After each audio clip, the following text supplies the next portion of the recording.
আসসালামু আলাইকুম রহমতুল্লাহ। তো আসো আজকে আমরা ফিজিক্স চ্যাপ্টার 4 এর বরিশাল বোর্ড 2024 এবং রাজশাহী বোর্ড 2023 দুটি সিকিউ সলভ করবো। তোমরা কিন্তু ভিডিও সম্পূর্ণ দেখবে, নাহলে কিন্তু তোমরা তেমন কিছু বুঝতে পারবে না। আসলে এই দুটি সিকিউ কিন্তু অনেক স্ট্যান্ডার্ড একটা সিকিউ। এই যে তড়িৎ মোটর দ্বারা যে অঙ্কগুলো আছে এটি একটা অঙ্ক, প্লাস এই রাজশাহী বোর্ড 2023 অঙ্কটি কিন্তু খুবই স্ট্যান্ডার্ড একটা অঙ্ক। তো আসলে আমরা প্রথমে রাজশাহী বোর্ড 2024 সিকিউরিটি সলভ করি। আসলে প্রথমে সিকিউরিটি পরে দেখি যে বলেছে দুটি তড়িৎ মোটর দ্বারা 30 মিটার উঁচু বাড়ির ছাদে যথাক্রমে 800 লিটার ও 1200 লিটার পানি 30 সেকেন্ডে তুলতে পারে। প্রথম মোটরের ক্ষমতা 20 কিলোওয়াট এবং দ্বিতীয় মোটরের কর্মদক্ষতা হচ্ছে 78.4%। আমাদের বলেছে যে প্রথম মোটরের কর্মদক্ষতা নির্ণয় করো। তার সাথে আমরা প্রশ্নটি সমাধান করি। যে একটা গণপ্রশ্ন এখানে কি কি দেওয়া আছে? আমাদের উচ্চ 23 দেওয়া আছে 30 মিটার। এটা কিন্তু সব প্রথম মোটরের ক্ষেত্রে। তড়িৎ মোটর দ্বারা 30 মিটার উঁচু ছাদে যথাক্রমে 800 লিটার ও 1200 লিটার পানি 30 সেকেন্ড তুলতে পারে। 800 লিটার পানি 30 সেকেন্ড তুলতে পারে, কিন্তু এখানে কিন্তু খেয়াল করে এইচ এর মান 30 দেওয়া হয়েছে। এবং পানির ভর প্রথম মোটরের দ্বারা পানির ভর হচ্ছে 800 লিটার।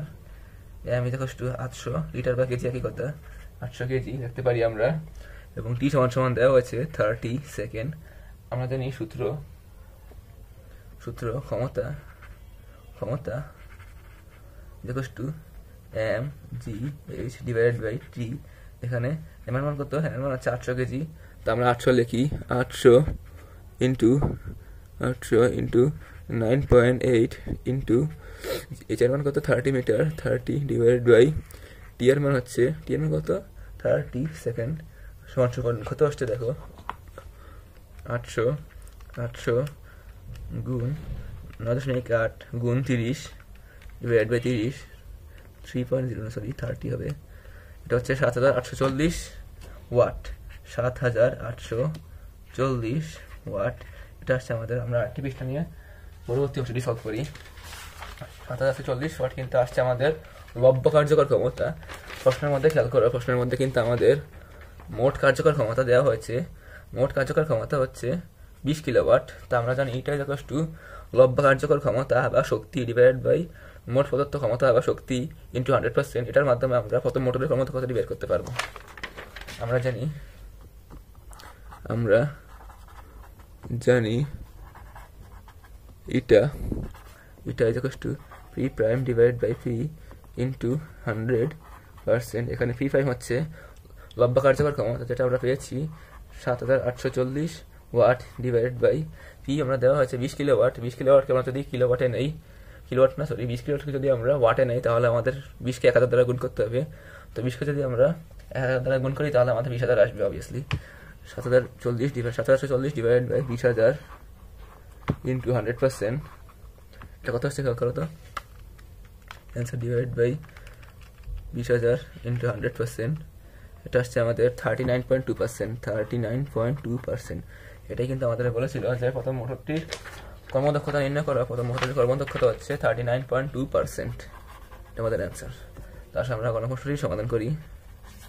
প্রশ্নটি পড়ে দেখি আগে যে দ্বিতীয় মোটরের শক্তির রূপান্তর প্রক্রিয়া ক্ষমতা নির্ণয়ের মাধ্যমে বিশ্লেষণ করো। আমাদের কি বলেছে? দ্বিতীয় মোটরের শক্তির রূপান্তর প্রক্রিয়া ক্ষমতা নির্ণয়ের মাধ্যমে বিশ্লেষণ করো। এখানে দ্বিতীয় মোটরের ক্ষেত্রে আমরা প্রথমে ক্ষমতা বের করি। মোটরের ক্ষেত্রে কি দেওয়া আছে? H 30 metre. তো অবভিয়াসলি এইচ 30 মিটার। দ্বিতীয় মোটর দ্বারা কিন্তু 1200 লিটার পানি উৎপন্ন করা উপরে তোলা হয়েছে। অতএব দ্বিতীয় মোটরের ক্ষেত্রে এম এর মান হবে 1200 কেজি এবং জি এর মান তো 9.8 সবাই জানি, 9.8 মিটার পার সেকেন্ড স্কোয়ার, 9.8। এবং টি এর মধ্যে 30 সেকেন্ড দেওয়া হয়েছে। আবার টি ইকুয়ালস টু 30 সেকেন্ড। আমরা জানি লব্ধ কার্যকর ক্ষমতা equals two mgh by T. অতএব লব্ধ কার্যকর ক্ষমতা ইকুয়ালস টু হচ্ছে mgh ডিভাইড বাই টি। এখানে এর মান কত? 1200 ইন্টু 9.8 ইন্টু এইচ এর মান কত? এইচ এর মান হচ্ছে 30 মিটার, 30 ডিভাইডেড বাই টি এর মান হচ্ছে 30 সেকেন্ড। এটা কত আসে দেখো তো, 1200 ইন্টু 9.8 ইন্টু 30 ডিভাইড বাই 30, এটা হচ্ছে আমাদের 11,760 ওয়াট। 11,760 ওয়াট, এটা হচ্ছে আমাদের দ্বিতীয় মোটরের লব্ধ কার্যকর ক্ষমতা। এরপরে আমাদের মোট প্রদত্ত ক্ষমতা বের করতে হবে কর্মদক্ষতার মাধ্যমে দেওয়া আছে, কিন্তু কর্মদক্ষতা হচ্ছে দ্বিতীয় মোটরের কর্মদক্ষতা 78.4%। এটা আমরা এটা equal to P prime divided by P সূত্রটি ইউজ করে আমরা পি এর মানটি বের করতে পারবো। এখানে পি প্রাইম হচ্ছে লব্ধ কার্যকর ক্ষমতা, যেটা আমরা বের করেছি মাত্র, এবং পি হচ্ছে মোট প্রদত্ত ক্ষমতা, যেটা আমরা বের করব। এবং এটার মান দেওয়া আছে আমাদের 78.4%, যেটাকে আমরা যদি 100 দ্বারা ভাগ করি তাহলে আসবে হচ্ছে 0.784। বুঝতে পারলা? আমরা কি করতে পারি যে আবার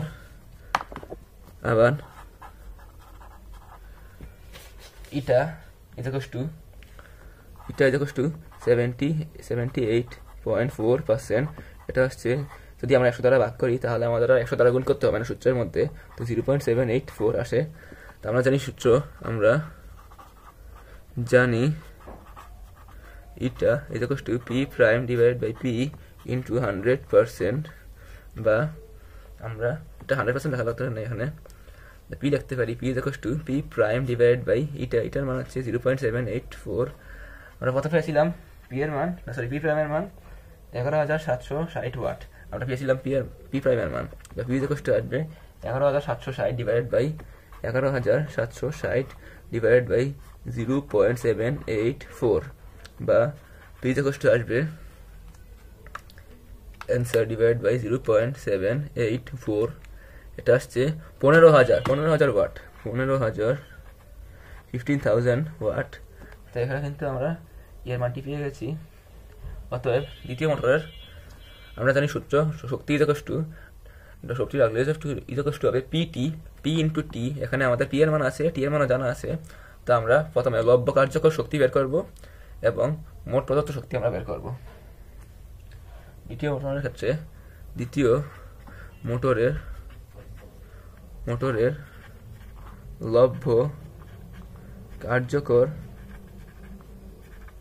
শক্তি ডাব্লিউ আমরা লিখতে পারি পি প্রাইম টি। পি প্রাইম ছিল আমাদের 11,760 ইন্টু টি এর মান আছে, টি এর মান কত, 30 সেকেন্ড অবভিয়াসলি 30 সেকেন্ড, 11,760 গুণ 30, এটা আসছে আমাদের 3,52,800 জুল, 3,52,800 জুল। আবার দ্বিতীয় মোটরের মোট প্রদত্ত শক্তি আমরা বের করব। প্রদত্ত শক্তি ইকুয়াল টু ডাব্লিউ প্রাইম ধরি আমরা পি টি। এখানে পি এর মান কত ছিল, 15,000 ওয়াট। তো 15,000 লিখি আমরা, 15,000 ইন্টু টি এর মান কত, টি এর মান হচ্ছে এখানে 30 সেকেন্ড, 15,000 গুণ 30, এটা আসছে আমাদের 4,50,000 জুল, 4,50,000 জুল। এখানে খেয়াল করো, আমরা কিন্তু মোট কত শক্তি দিয়েছিলাম হচ্ছে 4,50,000 জুল, কিন্তু আমরা লব্ধ কার্যকর শক্তি পেয়েছি হচ্ছে 3,52,800 জুল। অর্থাৎ পার্থক্য লিখতে পারি, ক্ষমতার পার্থক্য বা শক্তির পার্থক্য। এটা হচ্ছে মোট প্রদত্ত শক্তি থেকে লব্ধ কার্যকর শক্তি বিয়োগ করতে হবে। তো আমরা লিখি 4,50,000 বিয়োগ 3,52,800, এটা হচ্ছে জুল। কত আছে দেখো তো, অ্যান্সার মাইনাস 3,52,800 জুল। এটা হচ্ছে আমাদের 97,200 জুলের পার্থক্য হয়েছে।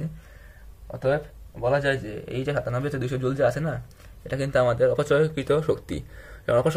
অপচয় হলো কেন, এখানে দেখো না, ইটের বাঙ্গারি দোকানের মধ্যে যে বিভিন্ন ধরনের আওয়াজ হয়, তারপরে তাপ শক্তি উৎপন্ন হয়, আলোক শক্তি উৎপন্ন হয়, বিভিন্ন শক্তির কারণে এই শক্তিটা অপচয় হয়ে যায়। অতএব বলা যায় যে কোনো কর্মদক্ষতায় 100% হওয়া যায় না। এক্ষেত্রেই আমাদের একটি মোট প্রদত্ত শক্তির মধ্যে এবং লব্ধ কার্যকর শক্তির মধ্যে একটি পার্থক্য এসেছে, এবং সেই পার্থক্যটি হচ্ছে 97,200 জুল। এটা কিন্তু আমাদের প্রশ্নে বলা ছিল যে দ্বিতীয় মোটরের শক্তির রূপান্তর প্রক্রিয়া ক্ষমতা নির্ণয়ের মাধ্যমে বিশ্লেষণ করো। এটা আমাদের শক্তি বা ক্ষমতা নির্ণয় দুটির মাধ্যমে বিশ্লেষণ করলে চলবে, একটির মাধ্যমে আমরা করেছি। এটা আমাদের প্রদত্ত প্রশ্নের অ্যান্সার। আসলে আমরা পরবর্তী সিকিউ যে সিকিউরিটি আছে না, সেটা আমরা একটু পরে দেখি এবং সলভ করি। এটা কিন্তু অনেক স্ট্যান্ডার্ড একটা সিকিউ, অনেকে এটা তেমন একটা বুঝতে পারে না, খুব সহজ। আমরা বলা যায়। রাজশাহী বোর্ড 2023, এখানে একটা খেয়াল করে, এটা হচ্ছে একটি ব্লক এ এর ওজন 100 নিউটন এবং ব্লকটিকে 100 নিউটন বল দ্বারা 5 মিটার দৈর্ঘ্যের ডাল বরাবর টানা হয়। এখন গণপ্রশ্নে আমাদের কি বলেছে যে ডাল বরাবর ব্লক এ কে আর বিন্দুতে নিতে হলে সরানো হলে বল দ্বারা কৃত কাজ এবং পি বিন্দুতে বস্তুর বিভব পার্থক্য কত হবে। তো প্রথমে আমাদের যে এ থেকে, এটা আমরা একটা পয়েন্ট ধরে নেই, এটা আমরা ধরি ও বিন্দুতে, আমরা জানি এ ব্লকটিকে ও বিন্দুতে নিতে একটি শক্তির প্রয়োগ হবে এবং ও বিন্দুতে নিলে কিন্তু একটা বিভব শক্তি প্রয়োগ হবে, বিভব শক্তি তৈরি হবে। আমরা কিন্তু সেই বিভব শক্তির পার্থক্যটি বের করবো। তার সঙ্গে আমরা সেই পার্থক্যটি বের করি।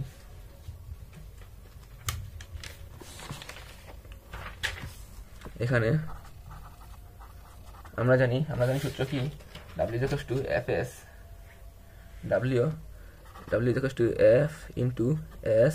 আমরা চিত্রটি আবার ভালো করে রেখে নেই, যাতে আমাদের বুঝতে সুবিধা হয়। চিত্রটি হচ্ছে এরকম ধরনা দেওয়া আছে। এটা হচ্ছে আমাদের সেই এ ব্লক, এবং এটা হচ্ছে আমাদের একটি পি বিন্দু ধরে নিই, এটা পি বিন্দু, এটা আর বিন্দু ধরে নেই, এবং এটা কিউ বিন্দু ধরে নেই। এটা কিন্তু এখান থেকে এতটুকু পর্যন্ত হচ্ছে 5 মিটার, এখান থেকে এতটুকু হচ্ছে 3 মিটার। আমাদের প্রথমে বের করতে হবে, প্রথমে দেওয়া আছে, আসলে এটা না লিখি, দেওয়া আছে F = 100 নিউটন। এটা কিন্তু আমাদের এফ এর মান ছিল, কাঙ্ক্ষিত এফ এর মান 100 নিউটন। প্রশ্নটি ভালো করে পড়ে দেখো, এখানে কিন্তু ব্লকটিকে 100 নিউটন বল দ্বারা 5 মিটার দৈর্ঘ্যের ডাল বরাবর টানা হয়। অতএব 100 নিউটন বল দ্বারা এটিকে টানা হয়েছে এই বরাবর দিকে, বুঝতে পারলা? এখানে আবার সরণ কত হয়েছে, এটা কিন্তু হচ্ছে 5 মিটার সরণ হয়েছে, এখানে সরণ হচ্ছে 5 মিটার। আমরা জানি, অতএব সূত্র W = Fs, এখানে F হচ্ছে 100 নিউটন ইন্টু S হচ্ছে 5 মিটার। এটা হচ্ছে আমাদের 500 একক হচ্ছে জুল, 500 জুল বল উৎপন্ন হবে এখানে। আবার এখন হয়তো পি বিন্দুতে যদি নিয়ে গেছি, তাহলে একটা বিভব শক্তি উৎপন্ন হবে না। এখানে তো কোনো বস্তুকে উপরে উঠালে একটা বিভব শক্তি তার মধ্যে জমা হয়। এখানে পি বিন্দুতে ওঠানোর ফলে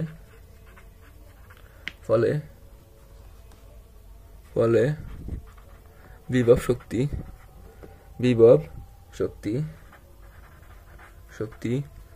W = mgh, আমরা লিখতে পারি, যদি আমরা লিখি এখানে b লিখতে হবে, mgh। m এর মান কত, এখানে m এর মান হচ্ছে, m এর কত দেওয়া ছিল আমাদের mg। আমরা কিন্তু এই জায়গায় একটা চালাকি কিন্তু আছে, এখানে আমরা যদি W = mg না b = mgh লিখতে পারি আমরা। এখানে mg কে আবার কি লিখতে পারি, mg কে আমরা লিখতে পারি হচ্ছে W ইন্টু h লিখতে পারি। এখানে W এর মান কত পেয়েছিলাম আমরা, W এর মান দেওয়া ছিল হচ্ছে 100 নিউটন, 100 ইন্টু 3 মিটার। এটা কিন্তু এখানে এক্ষেত্রে কিন্তু এই মানটি ইউজ হবে না, এক্ষেত্রে হচ্ছে এই 3 মিটারের মানটি ইউজ হবে বিভব শক্তির ক্ষেত্রে 3। এটা হচ্ছে আমাদের আসবে 300 জুল। অতএব পার্থক্য কি লিখতে পারি আমরা, বল ও বিভব শক্তির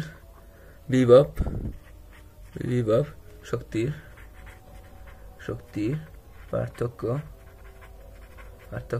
লিখতে পারি হচ্ছে আমরা 500 - 300, এটা আমাদের আসবে হচ্ছে 200 জুল। এটা কিন্তু আমাদের অ্যান্সার হয়ে গেছে গণপ্রশ্নের, বুঝতে পারলা? তারপর আমরা গণপ্রশ্নটি পরে দেখি। গণপ্রশ্নটি বলেছে চারটি সরাই যে ব্লকটি পি বিন্দু হতে, এটা হচ্ছে পি বিন্দু হতে মুক্ত অল্প পড়তে থাকলে যদি পরে ভূমি হতে কত উচ্চতায় বিভব শক্তি গতিশক্তির 1/3 অংশ হবে।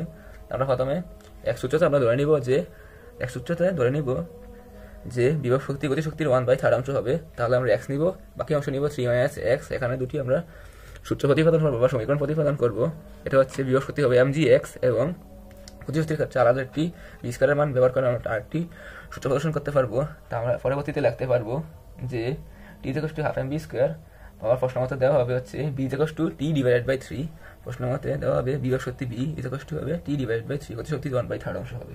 তো আসলে আমরা একটি প্রশ্ন একটা স্লাইড নিয়ে সমাধান করি। চিত্রটি আবার একে নিয়ে ভালো করে যাতে তোমাদের বুঝতে সুবিধা হয়।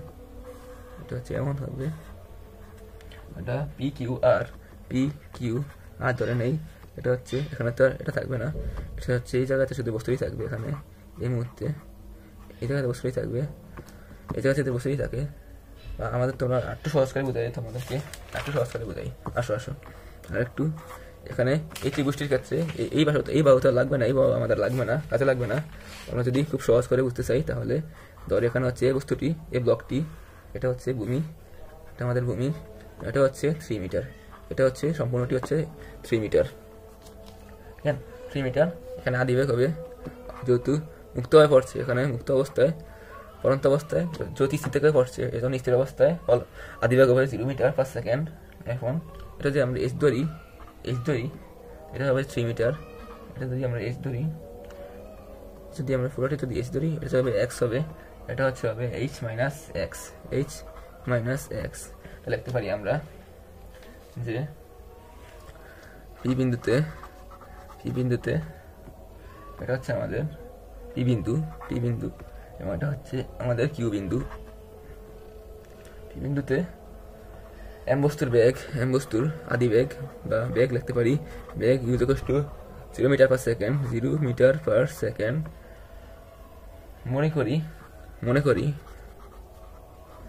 করি ভূপৃষ্ঠ হতে x মিটার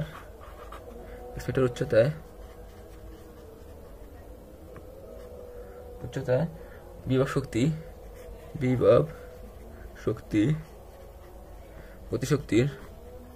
গতিশক্তির 1/3 হবে। অথবা বিবিন্দুতে ধরে নেই, বিবিন্দুতে বিভব শক্তি হচ্ছে হবে mgh, এখানে h এর মান হচ্ছে x মিটার, এখানে মাটির থেকে উপরে ধরা হয়, নিচ থেকে উপরে ধরা হয় বিভব শক্তির মান নির্ণয়ের ক্ষেত্রে। এক্ষেত্রে বিবিন্দুতে বিভব শক্তি ইকুয়াল টু হবে mgx, আশা করি বুঝতে পারছো। বিবিন্দুতে বেগ v হলো গতিশক্তি, বিবিন্দুতে গতিশক্তি পাবো আমরা, গতিশক্তি হাফ m v স্কয়ার লিখতে পারি আমরা।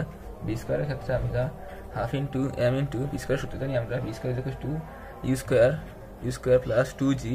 এখানে কিন্তু মুক্ত হয়ে পড়ন্ত অবস্থা কিন্তু উচ্চতা কাউন্ট হবে হচ্ছে এতটুকু পর্যন্ত, গতিশক্তির ক্ষেত্রে বিভব শক্তির ক্ষেত্রে এতটুকু কাউন্ট হবে, নিচ থেকে উপরে, গতিশক্তির ক্ষেত্রে উপর থেকে নিচে কাউন্ট হবে। এটা কিন্তু তোমাদের বুঝতে হবে। 2g into h minus x নিব, কারণ আমরা ধরেছিলাম যে এতটুকু যদি x হয় এতটুকু হবে হচ্ছে h minus X equal to half into m into আদিবেগের মান হচ্ছে 0 obviously, 2g into h minus X. এটা যদি আমরা হাফ দ্বারা গুণ করলে তাহলে এই জি আমাদের চলে যাবে, একটি জি চলে যাবে, তো mg ইন্টু হবে h মাইনাস এক্স। তা আমরা দুটি কিন্তু সমীকরণ পেয়ে গেলাম। আমরা প্রশ্ন মতে লিখতে পারি v equal to t divided by 3, এখানে আমরা লিখতে পারি প্রশ্ন মতে, আমরা বিয়ার মান পেয়েছিলাম হচ্ছে mgx, বা লিখতে পারি mgx ইকুয়াল টু t/3, এখানে t এর মান আছে আমরা পেয়েছিলাম হচ্ছে mg into h minus x divided by t divided by 3, অর্থাৎ 3 দ্বারা ভাগ করে দিব। এখানে mm কাটা যায়, g কাটা যায়, আমরা x লিখতে পারি, x ইকুয়াল টু হবে বা mgx ইন্টু 3x হবে। এখানে যদি আর গুণন করি, এখানে x ইন্টু 3 হবে, এটা হবে হচ্ছে 3x ইকুয়াল টু হবে h মাইনাস এক্স, এখানে আর গুণন হবে, এটা হবে h মাইনাস এক্স বা rtx প্লাস হয়ে যাবে, এখানে 4x ইকুয়াল টু হবে h বা x ইকুয়াল লিখতে পারি আমরা h ডিভাইডেড বাই 4। আমাদের কিন্তু h ছিল মূলত পুরোটা h ছিল হচ্ছে 3 মিটার, এটা হচ্ছে পুরো সম্পূর্ণ h ছিল হচ্ছে 3 মিটার। তো আমরা লিখতে পারি 3 ডিভাইডেড বাই 4, এটা হচ্ছে কত আসবে 3 ডিভাইডেড বাই 4, এটা হচ্ছে আমাদের আসবে 0.75 মিটার। অথবা আমরা বলতে পারি যে